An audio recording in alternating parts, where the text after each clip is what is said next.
working. That was what I was talking about to the congregation, that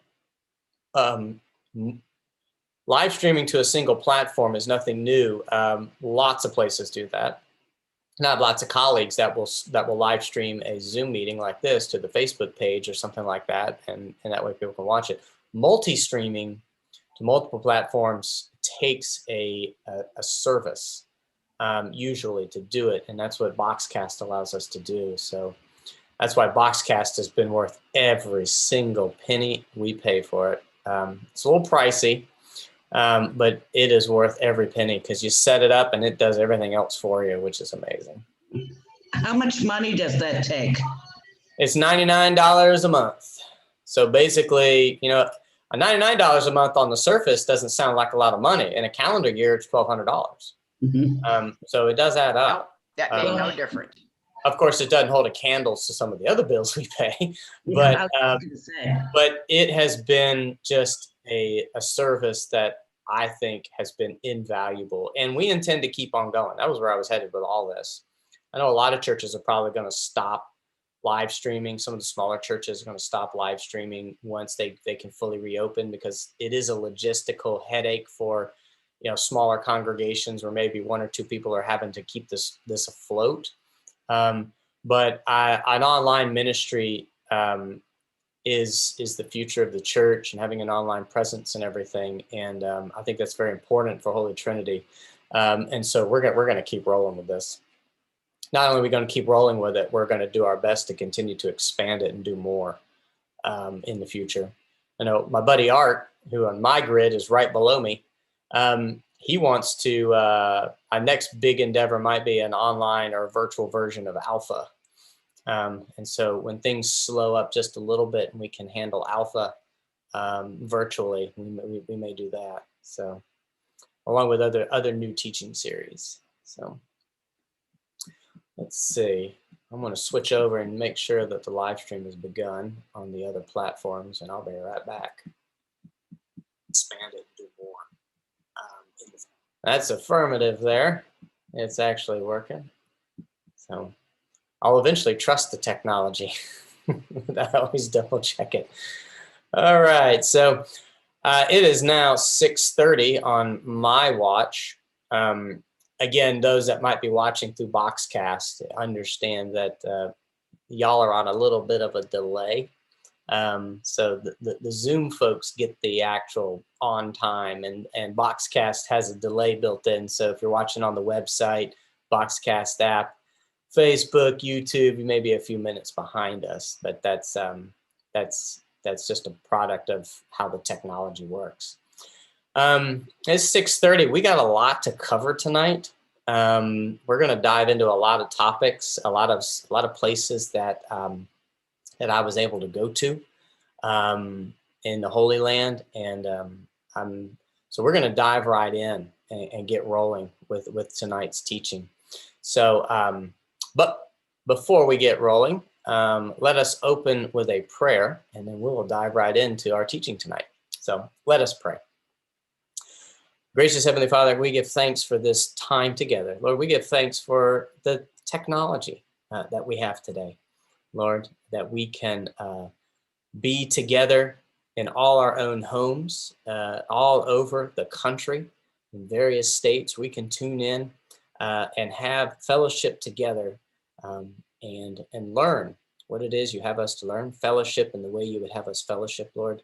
And that even with us all in our own places at this time, we can still be one in the Spirit and one with you. We ask you bless our time together, bless the learnings, and bless all those who are tuning in, and may they be transformed by what they see and hear tonight.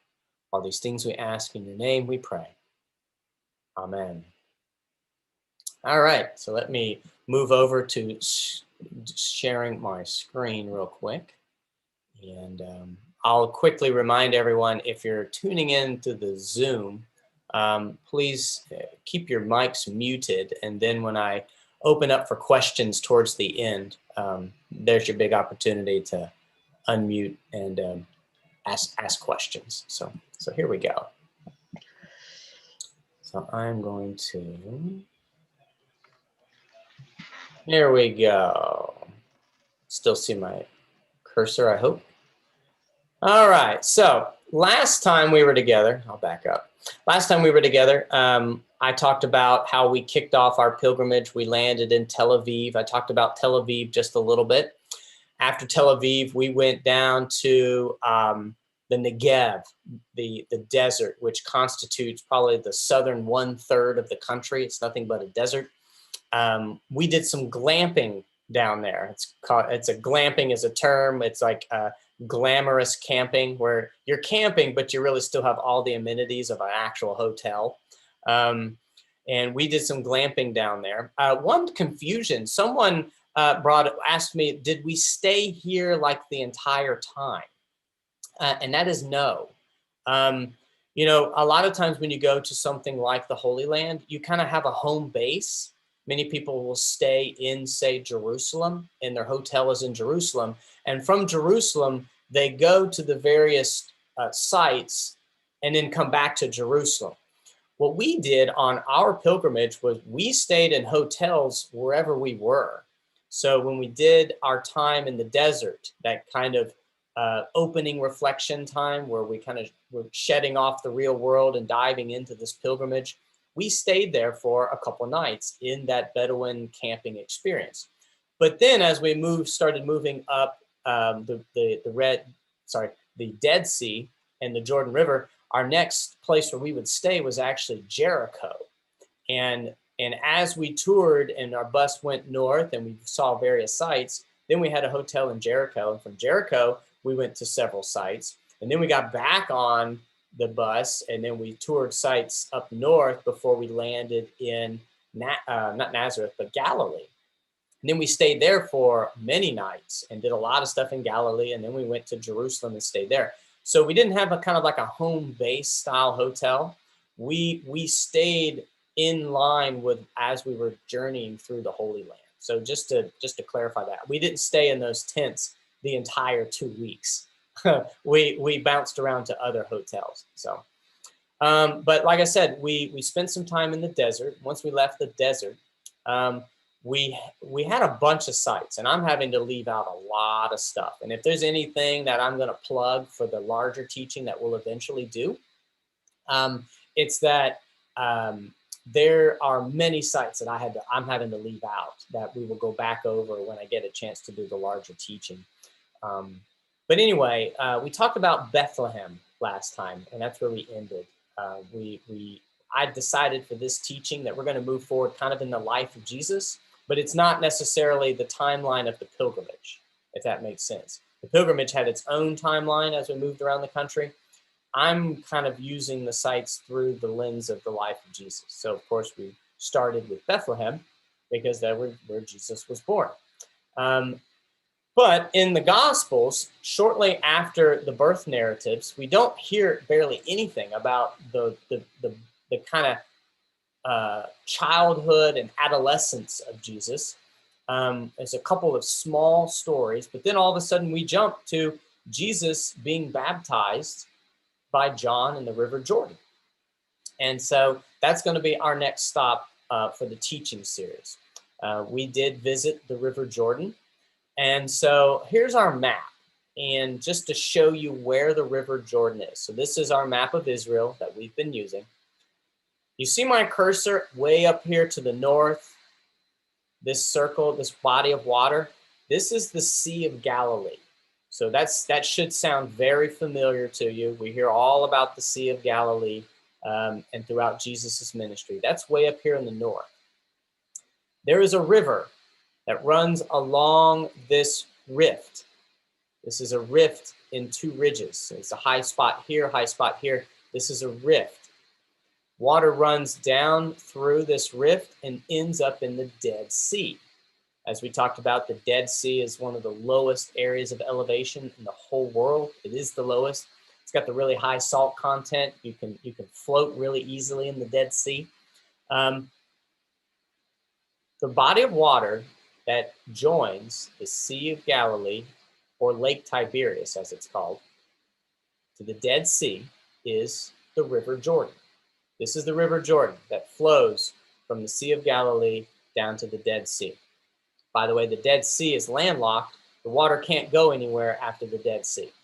It pours into the Dead Sea where it evaporates out. This is the River Jordan right here. It runs along this ridge. It also is part of the border between Israel or the West Bank, which is Palestinian territory, and the country Jordan. The country Jordan is on the west side, Israel's on the east side, and the River Jordan is part of that border between the two countries. Okay? So that's what we're talking about here. Now, where did we go? We're going to zoom down in this little quadrant here. It makes sense. I back up. There's the River Jordan, way down here, just north of the Dead Sea. You see Jerusalem here in the red box. Due west is Jericho. See that dot right there? That's Jericho. That's where the walls came tumbling down. You know the old song? And due west of that is a spot right here on the river.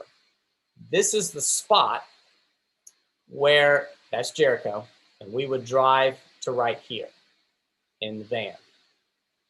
This is the spot where the church recognizes as the traditional spot of where Jesus was baptized.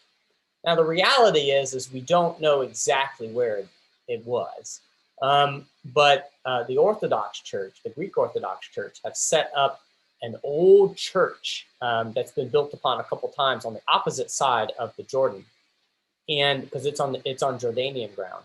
And that is what has basically reserved the traditional side of the baptism of Jesus all these years.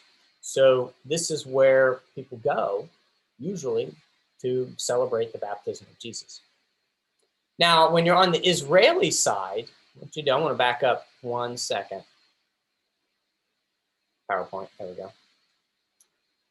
By the way, this map here, this last section, when you drive through here, this is a demilitarized zone, by the way. You pass through some gates and you're in a barbed wire area, this last stretch of this drive, because it's kind of like there's still landmines and active, all kind of stuff in this area that is dangerous, because this goes back to the 6-Day War with Jordan. So you don't deviate off the road, as you might get blown up. So you stay on the road and you go to this pavilion that the Israeli government has set up. And this is it. It's a wonderful little facility on the Israeli side, because, you know, they get it. They fully understand that people make pilgrimages to this area. All the Christians come to this area. And they realize, just like we do in Florida, tourism is important. And so they've built a very nice facility that is sponsored by the government, because this is a demilitarized zone and it's on the border. But where Christians usually come to commemorate the baptism of Jesus. So when you walk in from the buses, this is what you see. Over to the left, this is a showers, gift shop, locker room facility. And over here, you can actually see it's a little outdoor chapel.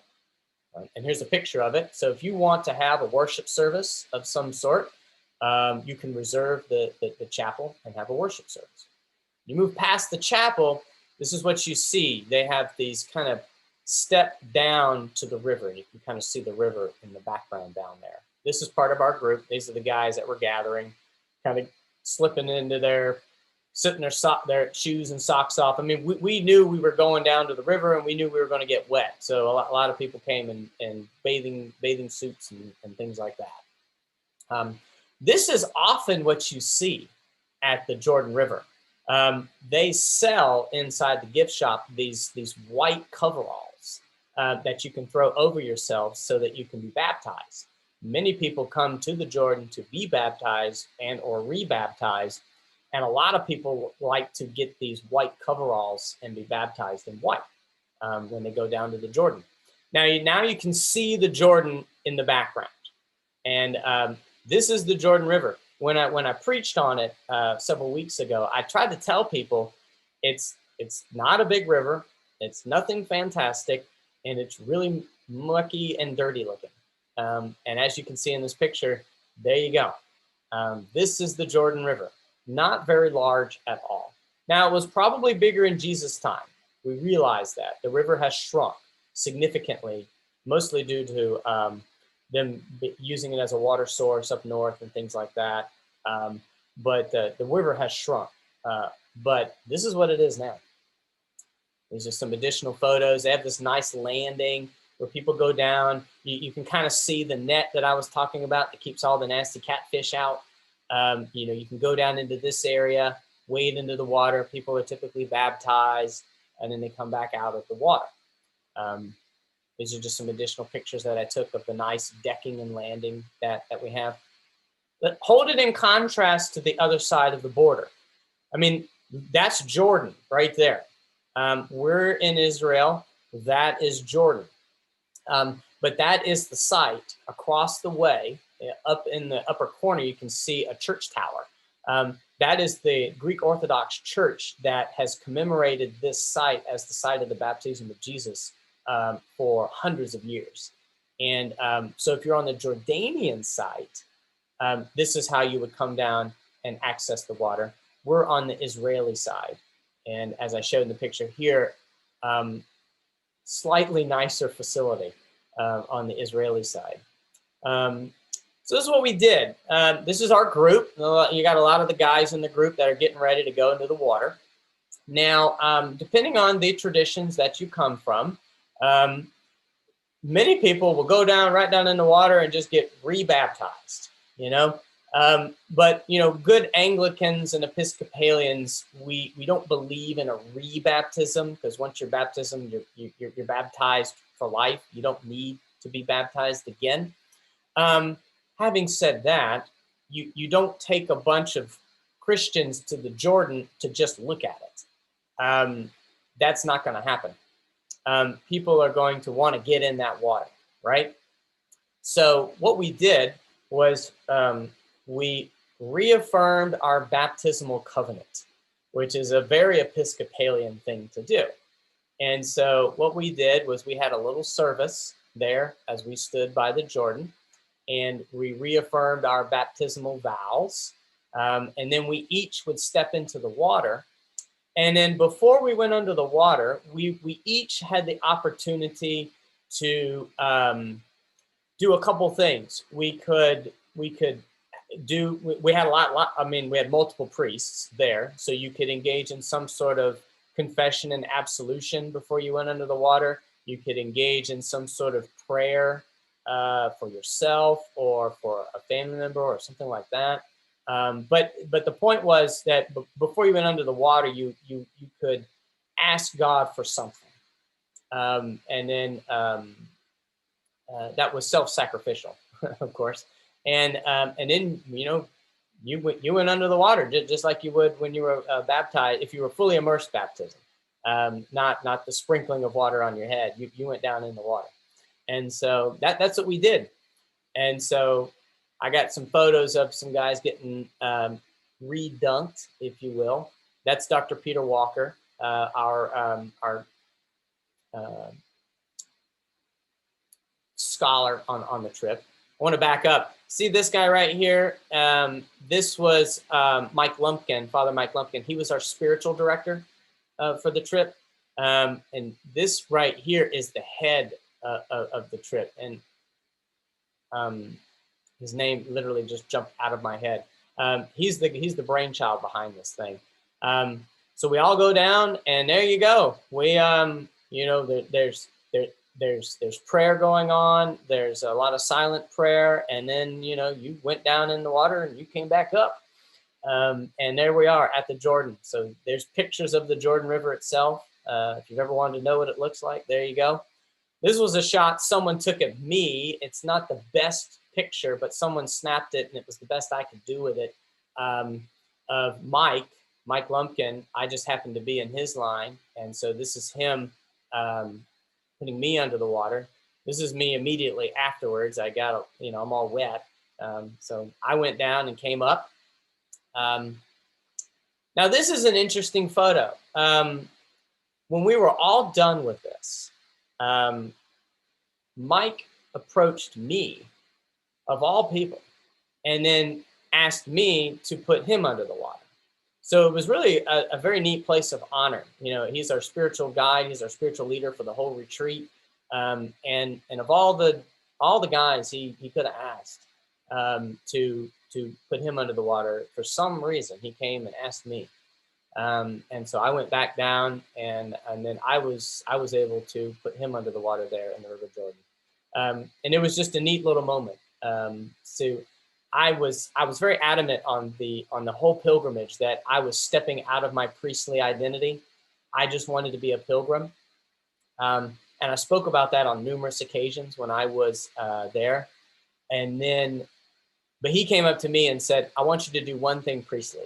And he said, I want you to put me in the water. And it was a neat moment. I'm not going to lie. It was a very neat moment to be able to do that for him. And there's actually a lot going on in this picture that I can't elaborate on tonight. Otherwise, the whole talk would be on this. So again, a plug for the bigger teaching where I talk about, so there's some more stuff going on in this moment that it was really special. So, and then there's this, and this is another moment, and I apologize in advance. I can't go into a lot of detail here either. You're just going to have to tune back in later when I do the larger teaching. This was a very special moment for me personally. I'll give you the Cliff Notes version of the story. Is I brought a bottle of water, an empty bottle, down to the river because I wanted some River Jordan water. I love how someone pointed out later, I didn't even notice it, that it's Nestle Pure Life, waters of baptism, eternal life, you know. That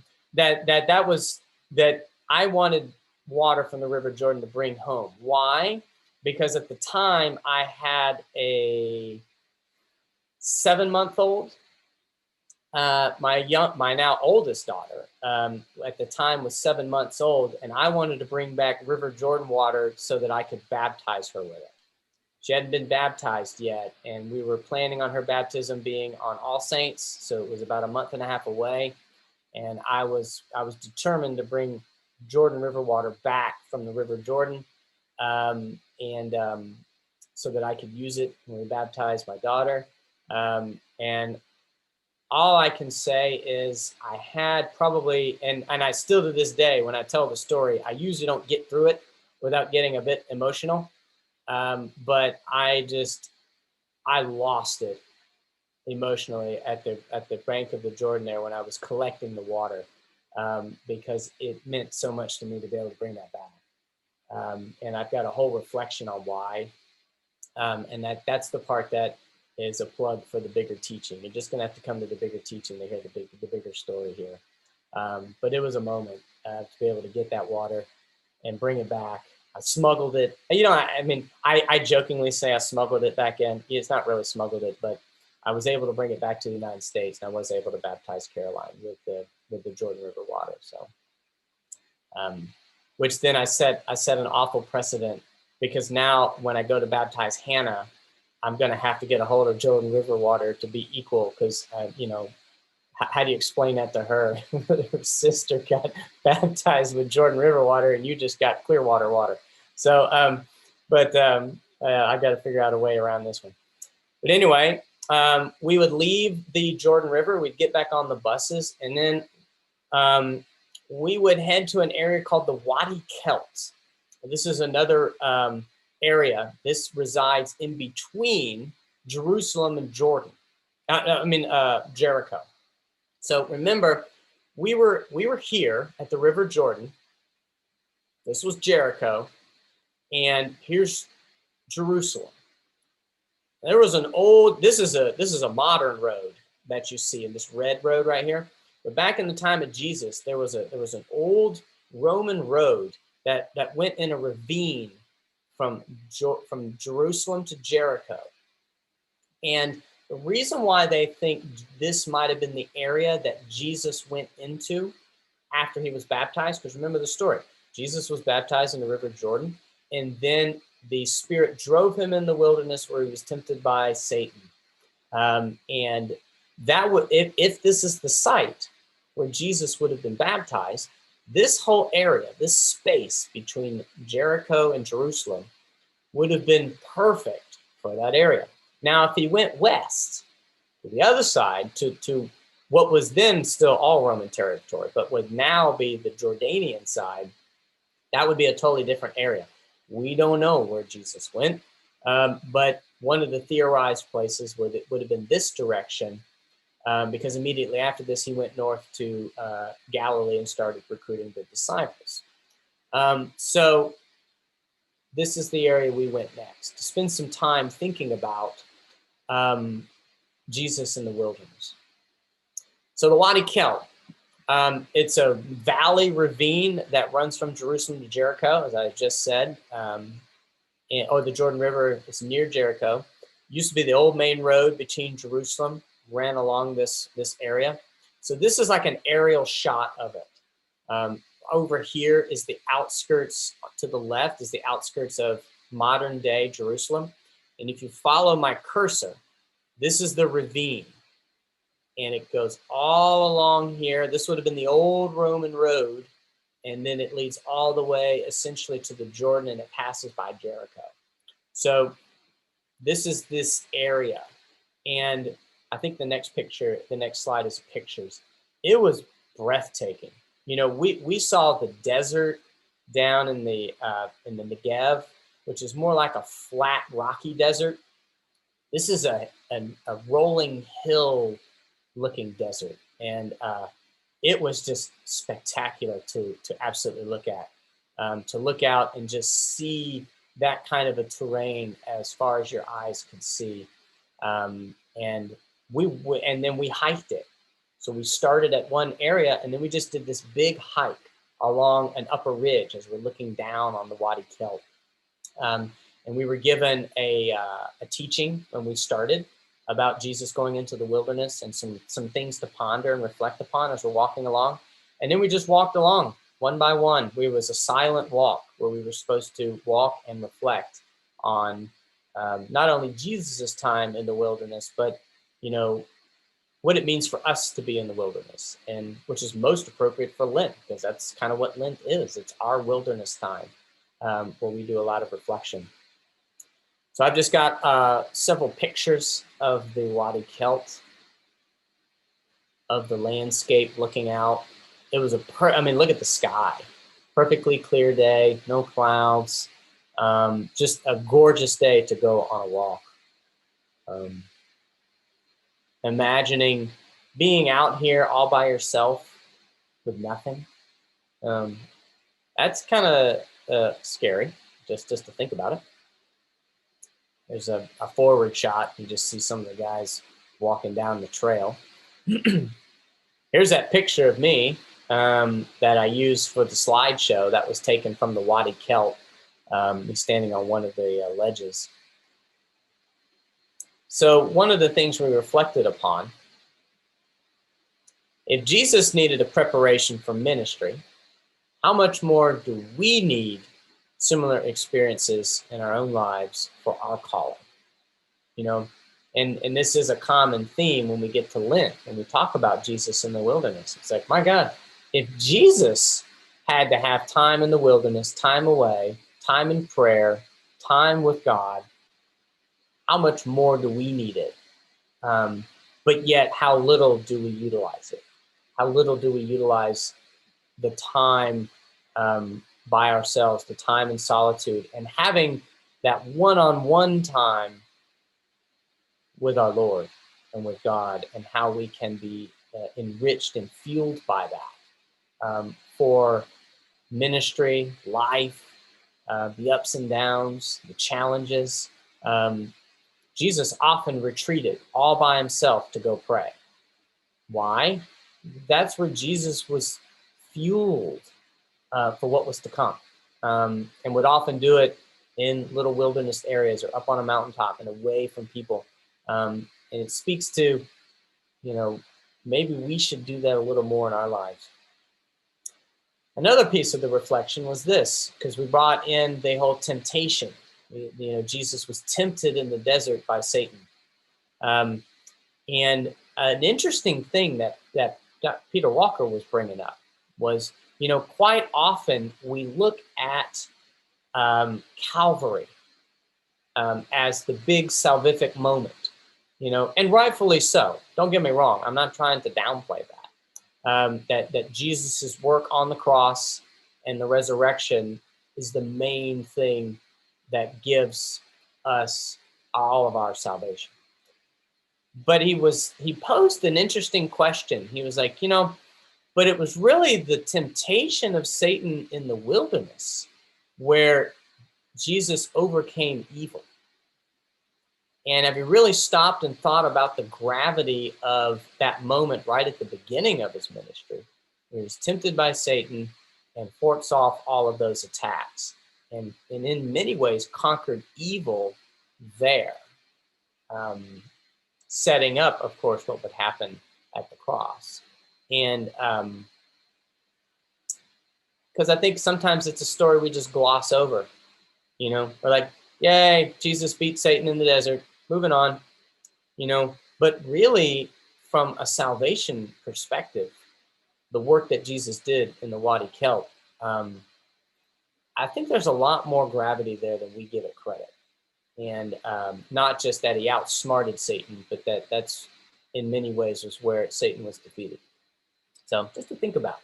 But then to walk the area where maybe it happened was an interesting way to reflect on these particular questions.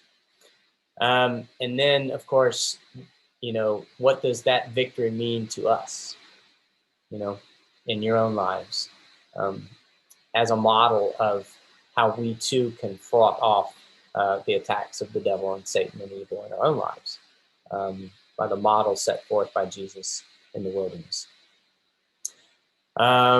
There's another picture of me standing on the edge of a cliff. You can't see it, but behind me it dropped down like a couple hundred feet. But that's what we like to do, stand next to things that are certain death and get our pictures taken. So this is the last shot of me in the Wadi Kelt. I just love the background of this shot. Wonderful, just rolling hills off into the oblivion.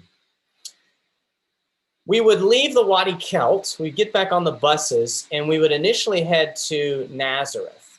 And now I'm going to skip all of the Nazareth sites, but the reason why I'm even bringing it up is because we passed by something that we're going to revisit next week. When we went to Nazareth, we saw some sites like the place where Mary's home, where they believe, the angel Gabriel came and told her she was going to bear a son.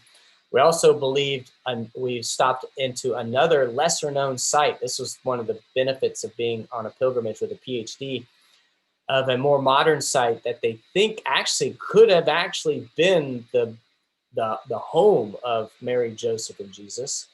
And we went and saw that. You go to a Nazareth village where they kind of show a reenactment of what village life would have been like during this time. But the main reason why I'm bringing this up is, number one, to be able to show you kind of where we are on the map. Remember, we were down here, this dot, city of Jericho, Jordan River area. Wadi Kelt was right here. And now we're going to head north. We're going to go all the way there and then to there, Nazareth. This is where Nazareth is. So it's north, a good bit north of Jerusalem. And we would travel here and see the sights. But on the way, we would see this. This is an odd-looking mountainous structure, but it's in the middle of a plain. I joking when I teach about it, because I'm like, it looks like a big pimple in the middle of a valley. It's an oddly shaped dome-looking mountain. This is called Mount Tabor. Mount Tabor is a mountain almost in the middle of Israel. And the reason why I bring this up is Mount Tabor is where the traditional site of the Transfiguration occurs, okay? Keep in mind, Holy Scripture doesn't ever say the name of the place that the transfiguration took place. It just says, after Caesarea Philippi, Jesus led them to a high mountain, and then the transfiguration takes place. This is the traditional site. There's a church up here at the top that commemorates the transfiguration of Jesus. Now, it's one of the two supposed places, right? Mount Tabor is the traditional site. It dates all the way back to Origen of Alexandria in the 3rd century. There's a Roman Catholic church up there and a Greek Orthodox monastery. The reason why it's the traditional site is because all the way back into the time of Constantine, you know, it was such an odd thing to see that they made the assumption that, oh, this must be where the transfiguration took place because it's such an odd looking mountain. The problem is it doesn't line up with the gospel narrative at all. We're nowhere near Caesarea Philippi, and nor is it really technically a very high place. But I bring it up because we will talk about the other site next week. But this is Mount Tabor, the traditional site of the Transfiguration. And I just snapped a picture of it while we were on the bus, just before we went behind a mountain range. But anyway, we would make our way to Galilee. We would go from Nazareth. We would get back on the bus, and we would motor all the way over here to another monastery. This is a shot that I took of the Sea of Galilee as we were on the buses. So remember, this is the Sea of Galilee, but it is a freshwater lake. It's a large lake that is in North Israel. Just a couple of shots that I took of the sea while we were driving by it. This would have been the lake where Jesus walked on water, where the disciples were often in boats traveling from one side to the other. I bring this up just to show, it's about an hour drive. We ended up staying at the Mount of the Beatitudes. There's a monastery on the hillside that is built where they believe Jesus did the Sermon on the Mount, and where the Beatitudes were given. And that's the monastery where we stayed for I think about 3.5 nights, or three nights, 4 days. Then we did all the sites around Galilee. Capernaum. So we're going to talk about Capernaum. We must have seen at least 12 different sites, maybe 13 different sites when we were in the Sea of Galilee. Again, I can't cover them all, but I want to talk about Capernaum. Capernaum is important because we hear about it regularly in the gospel narrative. In fact, we've read about Capernaum multiple times in our more recent gospel lessons. Capernaum is also viewed as the home base of Jesus's ministry. Where is Capernaum? So this is the northern part of the Sea of Galilee. And Capernaum is right here on the northern coast where I have the little cursor. This is Capernaum. This little dot that's right here that doesn't have a name next to it, that was the monastery we're staying. This is the traditional site of the Sermon on the Mount, where they believe the Beatitudes might have occurred. This is Bethsaida up here. This is Chorazin up here. And this is Capernaum right here. A little bit about Capernaum. It's considered the home base of Jesus's ministry. It's where Jesus did spend a lot of time with the disciples, where they would often return to after they were ministering in other little towns in the area. It was a fishing village founded way back in the Hasmonean period, about in the 2nd century BCE. So that would have been the 100s, about 100 to 200 years before Jesus was when Capernaum was founded.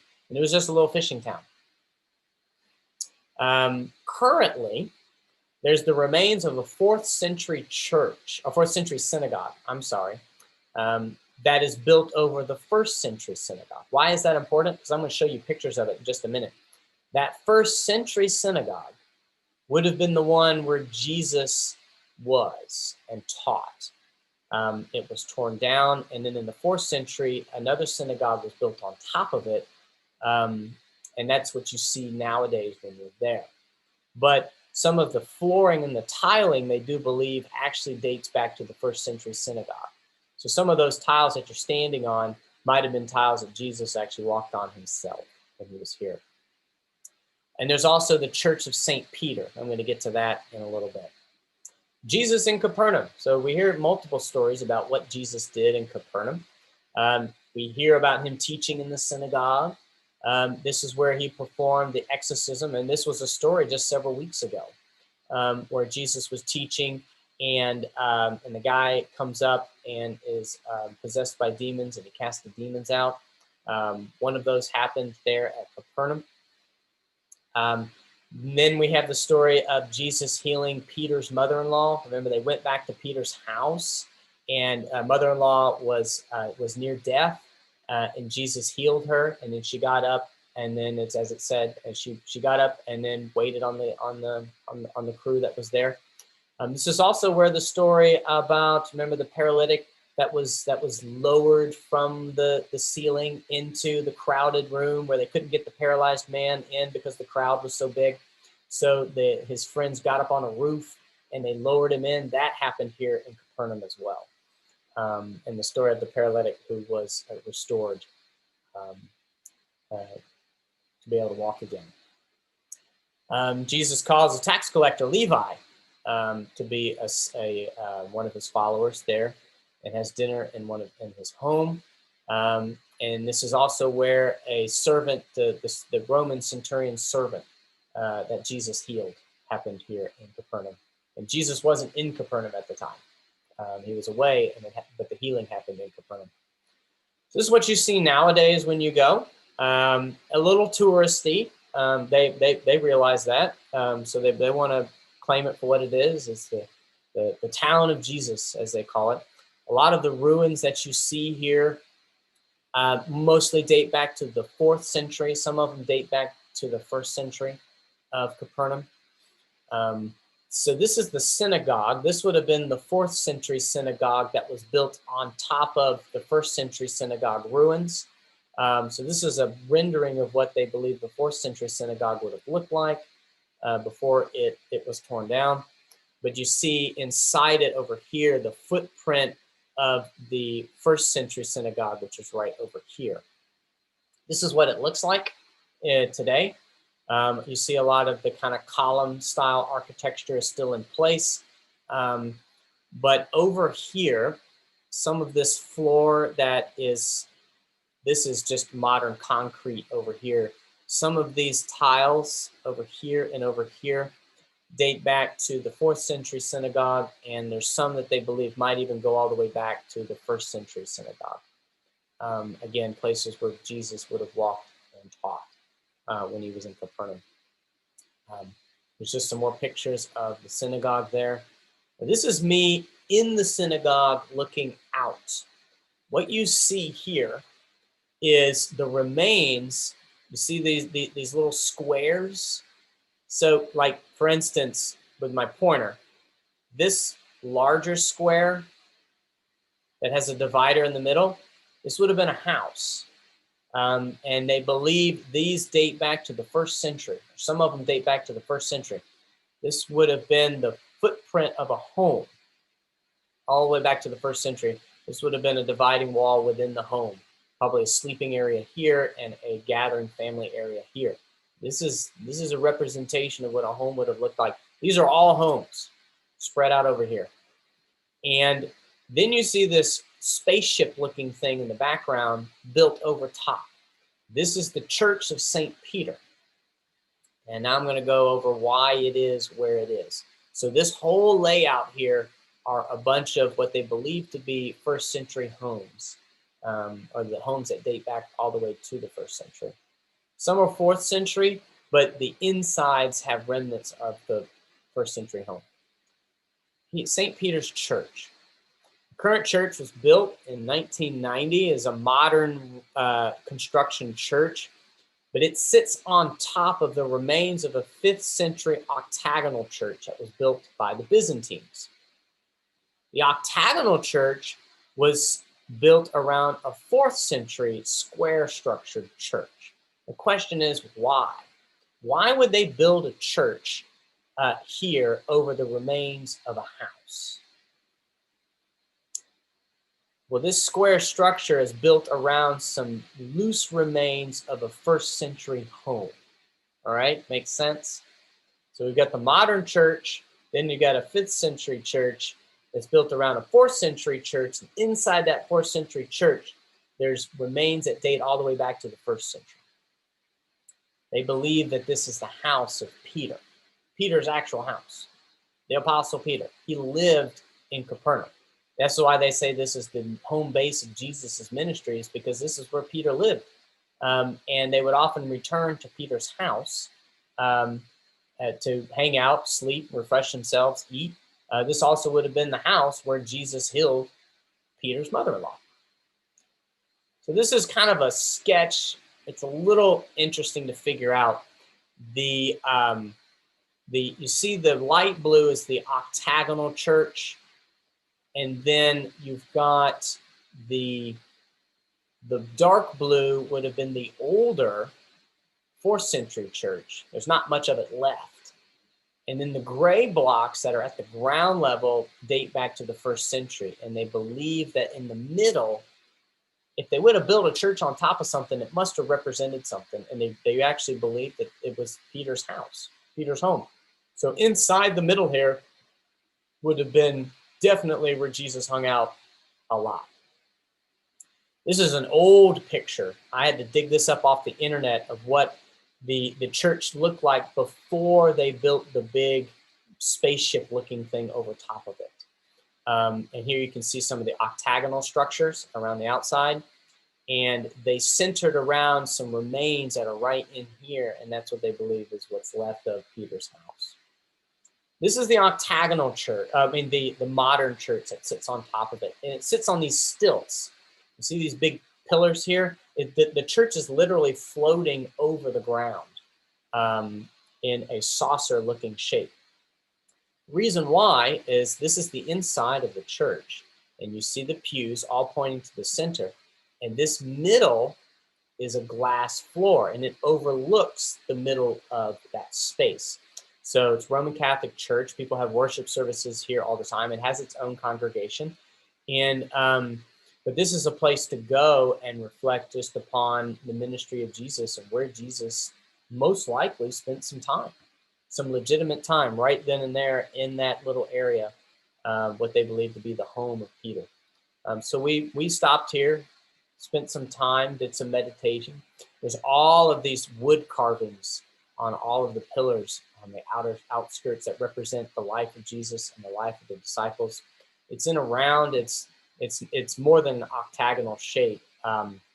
It's a really neat place to go. It's a neat structure to look at, and then to just ponder as you look over that ledge and you look down.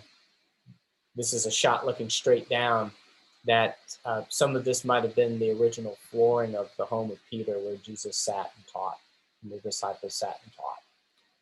So this is Capernaum. I won't spend any more time at Capernaum. Oh, this is a shot looking from underneath. As I said, the modern church is floating up above, and this is part of the 5th century church here, but inside here are the remains of the home of Peter. And you can look underneath as well from looking up above. Won't talk anymore about Capernaum. I just wanted to talk about Capernaum a little bit because Jesus did spend a lot of time there. As I said last week, we saw a lot of sites in all around the Sea of Galilee, and we're going to talk about a few more.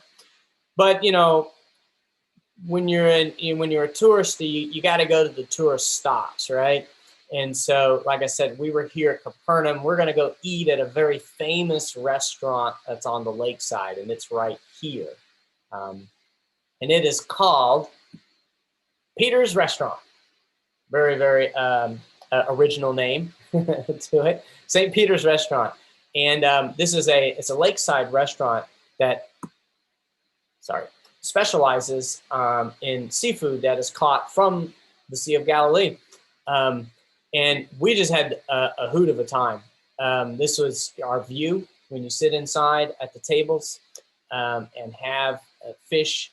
They have, you order your entree. I think they literally have, 3 items four items that you order from. You either order the fried fish, which comes out head, tail, and all, and you get to sort through it. You can get the grilled fish, which is a prepared fillet, white fish, which what I got. They had a vegetarian option, and there was one other thing that I forget what it was, but then everything else was buffet style. All of the hummus, all of the fruits and veggies, all of the other kinds of things that we ate, you just went up and helped yourself to the food. Just the food was absolutely wonderful on this trip. But this is us looking out on a rather calm Sea of Galilee in the background.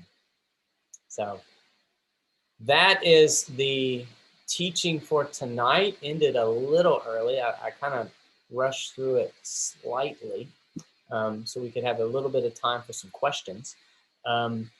But next week, we will do a little bit more in the Galilee area. We will talk a little bit about Caesarea Philippi, and then I'll point out the other site for the Transfiguration. And then we will turn our attention towards Jerusalem. That's where we're headed next. And we'll spend probably 2.5 sessions on Jerusalem because there's a ton to talk about. And again, I won't be able to talk about all of it. But I'll open up for questions now. Who has any questions? I have a question. So what time of year did you travel and what was the weather like? I mean, some of the pictures, the sky's beautiful. And so was it hot, cold, windy? Oh, no, it was hot. We probably went at the hottest time of the year that you can go to Israel. We went, that's right. It was over my birthday. I forgot about that. I think the second night there was my birthday. So the beginning of September. I think it was like September 7th through the 21st or something like that was when we went there. It was very hot. Other people have told me they normally don't like to go that time of year because it is so hot. So you're right. This very little rain when we were there, just a lot of wind and heat. It easily got into the hundreds on a regular basis during the day. But at night, it would get down to like the 50s. Now, when we got into the higher elevations, I think the climate got a little more moderate, a little more like Florida, but more dry. But, you know, the days are hot and the evenings were warmer than, say, when we were in our desert time. In the desert time, that's when it would cool off significantly during the nighttime. Where we are, we're a bit higher in the elevation now, and we're kind of at the foot of the mountains of the north. Because at Capernaum, you're at the lakeside, and then from Capernaum going north, it swoops up significantly, and then you've got the hills, and then that goes into the mountains of the north, and the elevation changes drastically when where we're at, and so which of course changes your climate. But that's when we went. A lot of people like to go either a little earlier in the year. What we would think would be midsummer for them is a little more. It's not as hot yet.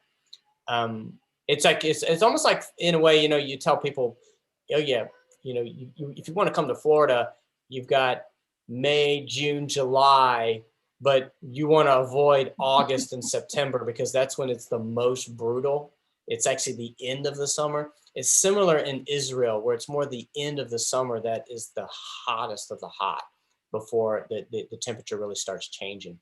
But that's when we were there, and we did hikes. We did mountain hikes. I had to completely leave out a hike we did down Mount, I forgot the name of it, which overlooks the Sea of Galilee. Some tremendous photos from that thing. But that was a hike. We did several hikes. We hiked Qumran, which is where the Dead Sea Scrolls are. We went up into the caves and stuff. You were hiking, and again, I'll show all that when we do the big teaching. And there's no safety stuff like we have over here. You just step one wrong step and bye bye. You're not coming home. But to answer your weather question, there you go. So I just had one other question. Who did you encounter along the pilgrimage? Were they Europeans or Americans, or not in your group, but in other groups? Who was touring the area at the time? Well, so in September, it's interesting. My answer will shift drastically when we get to Jerusalem, because we were there through Rosh Hashanah, which is the Jewish New Year. That happened while we were in Jerusalem. In fact, it's why we didn't get to go see the upper room, because when we were scheduled to see the upper room, we forgot that it was a Friday evening of Rosh Hashanah, and all of Jerusalem shut down. So we couldn't do anything. We couldn't go. So, but over there, it was almost all Jewish pilgrimages, especially the Orthodox. I mean, they were everywhere. I mean, they all make the pilgrimage back to Jerusalem to celebrate Rosh Hashanah. But when we were out on most of the countryside, a lot of Christian pilgrims from all over, especially what seemed to me to be more Latin America, but also maybe European Latin countries. Many Roman Catholics were there, especially at a lot of the other sites that aren't directly in Jerusalem. And then other just random Europeans that weren't there for Christian reasons. They were just there on a vacation, seeing the world.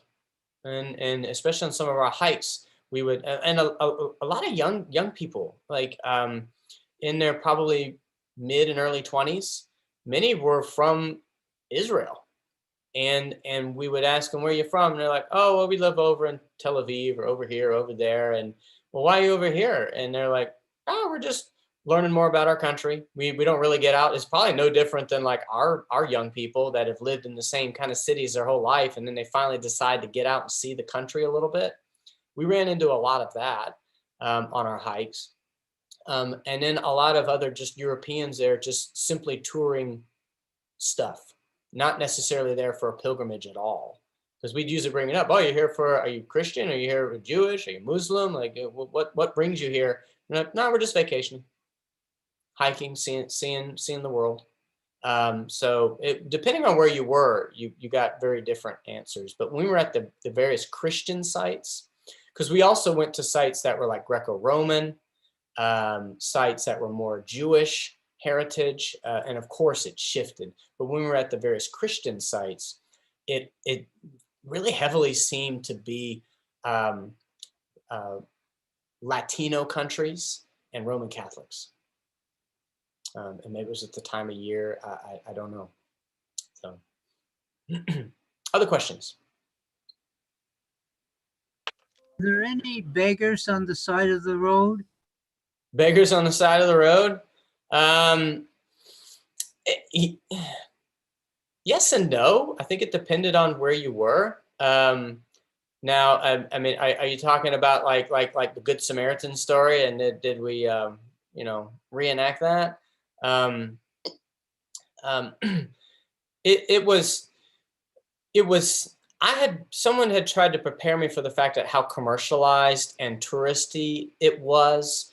But I'll be honest, I mean, there was a sense of that, but it wasn't as bad as I thought it was going to be. Because I've been to some other countries where it was really pretty rough, and you're getting hit up for money left and right, and they clearly see you're American, and they want you to buy all this stuff, or they want you to help out. We didn't experience that as much as I thought we were going to experience it, but we definitely did, depending on where you were. Mm-hmm. Charlie. Did you see a lot of Roman ruins? We saw some Roman cities, yes. We went to a couple specific cities to see some Greco-Roman ruins. There's a lot actually still there. Like if you really want to go and just look at Greco-Roman history, there's a whole lot that you can actually see there. We went to a town called Zipporah, and it was an old Roman town. And one of the reasons why we went to it is because there's a lot to see there that still exists. And I go over that in the larger teaching. But one of the reasons why they bring it up is this is totally not in scripture at all, but it's not too far from Nazareth. And they do know that the Romans would routinely conscript local craftsmen to help build their big cities.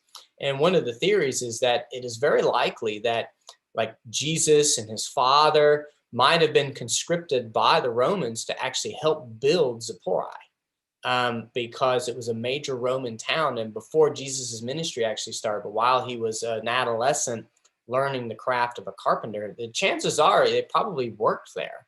And there's some theories that would propose that because of its proximity to Nazareth and how the Romans did their thing. So that was one of the things we looked at there. And there was also some much older Jewish spots of importance that was built around as well. Kristen. Oh, you're muted.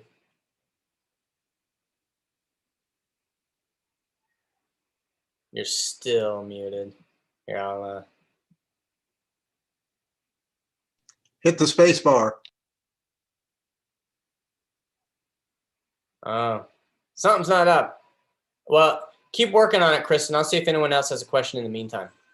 Hold the space bar down. There you go, Kristen. Oh, hold it down. Hold it. Okay, keep it down. Okay. When Joseph and Mary went from Nazareth down to Bethlehem, it looks like they went through the Wadi Kelp. That would have not been a pleasant trip. No, they would have used the Roman roads at the time. So they would have Okay. actually went around it. They probably would have gone, if I had the map up, they probably would have gone south and then went over by Jerusalem and then went back down and then went to Bethlehem. They wouldn't gone directly through the Wadi Kelp. Okay. Having said that, I mean, old Roman roads they weren't that great either. And to be riding down a dirt rock road 9 months pregnant on a donkey for days, I mean, that was no easy task by any stretch, but that's where they had to go. They had to go all the way to Nazareth, down to Bethlehem, because that was where Joseph was in the house in the lineage of David. And so that's where he had to register. And so that's why they had to make that trip instead of just staying in Nazareth and being born there. But see, that fulfilled prophecy about the city of Bethlehem. And that was part of it. Like they went down there for a census, but the baby just happened to come while they were there. But that unto itself fulfilled a level of prophecy. I think I understand why she had the baby. It got knocked loose on the trip down. So, cool.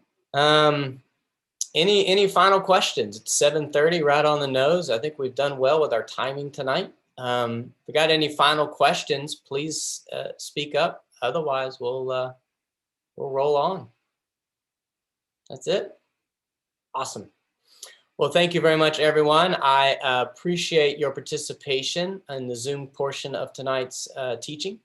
And next week, like I said, we're going to do a little bit more Galilee. I'm going to show, we went out on boats. So we went out on the Sea of Galilee and had a reflection about being on the Sea of Galilee, being out on the boat, Jesus walking on water and all that. I'm going to show a little bit about our boat ride.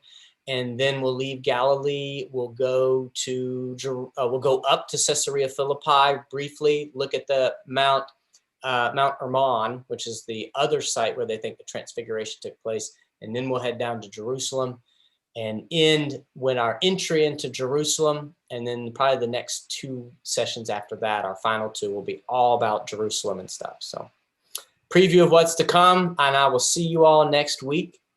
Thank you. Blessings be with you. And I look forward to seeing y'all next time I see you.